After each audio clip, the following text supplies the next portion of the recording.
एक बढ़िया स्टॉक मिल गया है आज ट्रेड करने के लिए। इसका मूविंग एवरेज भी राइजिंग ही लग रहा है। स्टॉक ने एक अच्छी बुलिश कैंडल बना दी है यहाँ पर। इसमें लॉन्ग का ट्रेड बना लेता हूँ। आज तो मेरे को लग रहा है बहुत बढ़िया कमाई होने वाली है।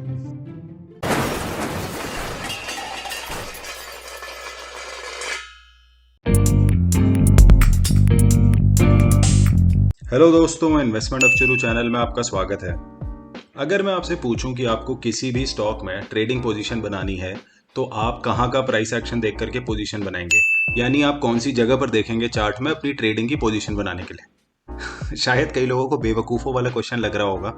आप लोग बोल रहे होंगे कि यार ऑब्वियस सी बात है, राइट साइड में यानी कि जहां पर सबसे लेटेस्ट प्राइस एक्शन हो रहा होता है ऐसी जगह पर देख करके ट्रेडिंग की पोजीशन बनाई जाती है। लेकिन ये गलत है।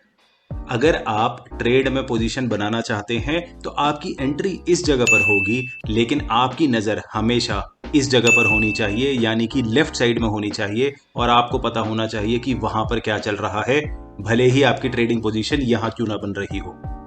तो चलिए आगे बढ़ने से पहले डिस्क्लेमर कि मैं सेबी रजिस्टर्ड फाइनेंशियल एडवाइजर नहीं हूं और ये वीडियो केवल एजुकेशनल पर्पसेस के लिए है। तो चलिए हम लोग इस स्टॉक के चार्ट को देखते हैं। अब इस वाले चार्ट को देख करके लग रहा होगा कि ये वाला स्टॉक तो डाउन ट्रेंड में है, यानी कि इसमें हमें सेल ऑन राइज करना चाहिए। ठीक है ना। ट्रेडर्स सबको यही बताया जाता है कि भाई जब भी स्टॉक डाउन ट्रेंड में हो उसको सेल ऑन राइज किया जाता है। तो अब एक काम करते हैं, हम थोड़ा सा लेफ्ट की साइड में देख लेते हैं। और जब हम लेफ्ट की साइड देखते हैं तब हमें दिखता है कुछ ऐसा। तो चलिए अब बताइए कि क्या अभी भी सेल ऑन राइज करना चाहिए। तो अब शायद आप थोड़ा सा कंफ्यूज हो रहे होंगे, क्योंकि ये वाले डाउन ट्रेंड से पहले स्टॉक ने तो इतना बड़ा अपमूव लिया था। अब आप शायद सोच रहे होंगे कि नहीं यार, यहां पर शॉर्ट नहीं करना चाहिए। और एक्चुअली आपको यहां पर शॉर्ट नहीं करना चाहिए, क्योंकि यहां पर ऐसा हो सकता है कि स्टॉक अपने इस बड़े अप ट्रेंड की रिट्रेसमेंट पूरी करने के बाद फिर से ऊपर जाने की तैयारी शुरू कर रहा हो। यानी कि जब आप चार्ट को छोटे से एरिया में देख रहे थे, जब आप चार्ट को राइट साइड में देख रहे थे, आपका एनालिसिस कुछ और कह रहा था। लेकिन जैसे ही आपने स्टॉक के चार्ट में लेफ्ट साइड को देखा, आपका एनालिसिस चेंज हो गया। इसी तरह से चलिए अब हम एक दूसरा स्टॉक ले लेते हैं। अब यहां पर आपको दिख रहा होगा एक डबल बॉटम का पैटर्न। अब भाई ट्रेडर्स को सबसे पहली चीज तो पैटर्न्स और इंडिकेटर्स खूब सिखाए जाते हैं कि एक तरह का पैटर्न बने, एक तरीके का इंडिकेटर कुछ बता दे तो वहां पर आप पोजीशन बना लीजिए। तो अब यहां पर डबल बॉटम का पैटर्न है, अभी प्राइस इस डबल बॉटम के ऊपर है। तो यहां पर तो सब बोलेंगे कि हाँ भाई यहां पर बाय करना चाहिए, क्योंकि डबल बॉटम के ऊपर तो बाय किया जाता है। तो चलिए अब हम फिर से थोड़ा सा लेफ्ट में देख लेते हैं। अब जब आप इसको लेफ्ट में देख रहे हैं, आपको चार्ट में ऐसा दिख रहा होगा कि ये वाला डबल बॉटम तो इतने बड़े अपमूव के बाद जाकर के बना है। तो क्या आप बताइए, कोई भी स्मार्ट ट्रेडर एकदम छत पर जाकर के स्टॉक को बाय करता है क्या? मेरे ख्याल से अब आप थोड़ा सा कंफ्यूज हो रहे होंगे। आपको लग रहा होगा कि डबल बॉटम तो बना है, लेकिन प्राइस ऑलरेडी इतना ज्यादा चढ़ चुका है, यहां पर स्टॉक को लेना बहुत ज्यादा रिस्की हो सकता है। यानी कि आपका एनालिसिस चेंज हो जा रहा है जैसे ही आप लेफ्ट साइड में देख रहे हैं। और ये वाली गलती कई सारे ट्रेडर्स करते हैं, क्योंकि वो सिर्फ और सिर्फ लेटेस्ट प्राइस एक्शन को देखते हैं, वो लेफ्ट की तरफ नहीं देखते हैं। हमें जनरली ये सिखाया जाता है कि आपके इंडिकेटर ने अगर आपको ये बता दिया कि भाई बाय कर लो या सेल कर लो, या आपके एक तरह का पैटर्न बन गया जिसको आप फॉलो करते हैं, तो आप अपनी ट्रेडिंग पोजीशन बना लेते हैं। आप फटाफट उस पैटर्न को या उस इंडिकेटर के हिसाब से अपनी पोजीशन बना देते हैं, क्योंकि हमें सिखाया ही यही जाता है। लेकिन हमारा ध्यान स्टॉक की जर्नी पर नहीं होता है।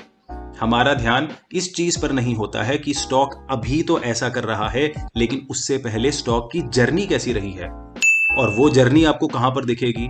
वो जर्नी आपको स्टॉक के चार्ट में तब दिखेगी जब आप चार्ट को थोड़ा सा पीछे से, यानी कि लेफ्ट साइड से देखना शुरू करेंगे। जब आप लेफ्ट साइड से देखना शुरू करेंगे तब जाकर के आपको पूरी की पूरी कहानी समझ में आएगी कि अगर स्टॉक अभी डाउन ट्रेंड में है तो क्या वो एक बड़े मूव की रिट्रेसमेंट है, या फिर स्टॉक एक्चुअली में डाउन ट्रेंड में है। या अगर स्टॉक आपको बुलिश लग रहा है तो कहीं लेफ्ट में कोई बहुत बड़ा प्लेयर सेलर तो नहीं है, जो बड़ा प्लेयर स्टॉक को ऊपर लेकर के आया है ताकि वो उसके बाद उसे दोबारा से बेच सके। तो जब आप अपनी ट्रेडिंग में यही इंप्लीमेंट करेंगे, आप पहले लेफ्ट की तरफ देखेंगे और उसके बाद अपनी ट्रेडिंग पोजीशन बनाएंगे, तब मैं आपको गारंटी के साथ कहता हूं कि आपके ट्रेड्स की एक्यूरेसी काफी ज्यादा बढ़ जाएगी। तो जैसे जब हमें रोड क्रॉस करनी होती है तब हम सीधा सामने देख करके तो रोड क्रॉस नहीं करते, राइट। हम सबसे पहले लेफ्ट की तरफ देखते हैं कि भाई कहीं कोई ट्रक तो नहीं आ रहा है, कहीं कोई कार तो नहीं आ रही है जो आकर के हमें टक्कर ना मार जाए। सिर्फ सामने देख करके कोई भी रोड क्रॉस नहीं करता है, पहले लेफ्ट देखा जाता है फिर राइट देखा जाता है। ठीक उसी तरह से जब भी आप ट्रेड लेते हैं सीधा सामने देख करके ट्रेड मत लीजिए। जो आपके सामने चल रहा है वो काफी नहीं है, पहले लेफ्ट में देखिए, स्टॉक की पूरी कहानी समझिए। नहीं तो कहीं ऐसा ना हो कि वहां कोई FII ट्रक लेकर के खड़ा हो और वो आपके ऊपर ही चढ़ जाए। तो चलिए आज की वीडियो में सिर्फ इतना ही। अगर हमारी वीडियो की आप क्विक नोटिफिकेशंस पाना चाहते हैं तो टेलीग्राम और ट्विटर में हमें ज्वाइन कर सकते हैं, लिंक मैंने डिस्क्रिप्शन बॉक्स में डाल दिया है। तो चलिए, अगर वीडियो अच्छी लगी हो तो लाइक कीजिए, नहीं अच्छी लगी तो डिसलाइक कीजिए, ज्यादा ही अच्छी लगी है तो सब्सक्राइब कर दीजिए। Thank you everyone, thanks for watching, फिर मिलेंगे।